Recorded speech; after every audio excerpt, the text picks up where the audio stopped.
very mixed feelings about, coming back and assimilating back into society. And issues of post-traumatic stress disorder, which they didn't feel, was not identified. They didn't feel comfortable talking about the stress that they felt from the horrible, things that they saw, and horrible things in any war. Okay, what have you got next? How long did you protest?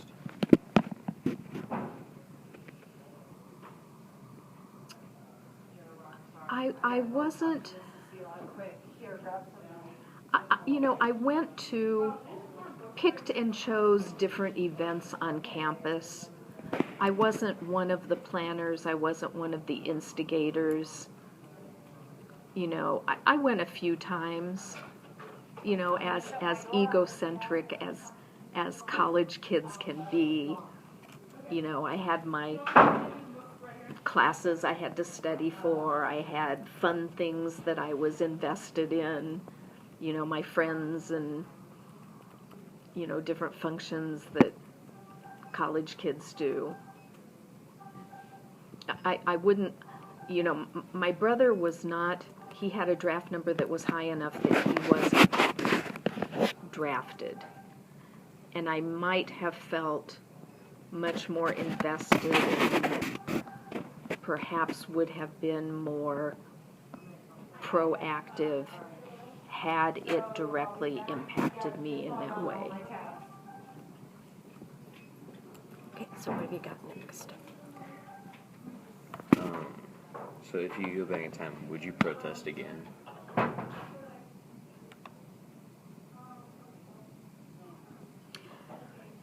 Yes, I would, and I think with the experience of an adult, I think that I would have investigated more the reasons why we were there, and probably would have been more proactive.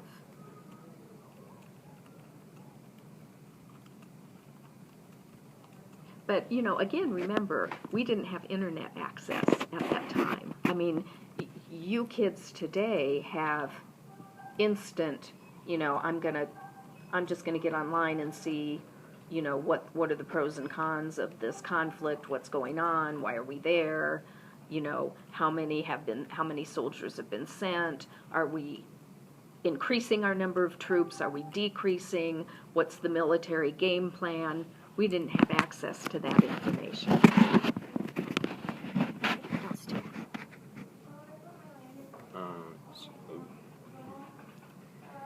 So looking back now, do you agree with this decision of our presidents at the time? From what I've read, no. I think I've read something recently specifically about Lyndon Johnson that, no president wants to be that president that lost the war. Nobody, they just as soon hand that baton off to the next president and let them be the ones going down in history as the loser, the one that X thousands of lives, American lives were lost, and they couldn't seem to do anything about it. So, no, I don't agree. I think, from what I have read, they got some bad advice. They didn't seem to have a clear game plan. There was, some generals will argue we didn't have enough troops and firepower to contain this. Others will say there was money that was thrown at it, and what good did it do? It didn't seem to have a good, solid game plan, in my estimation from what I've read.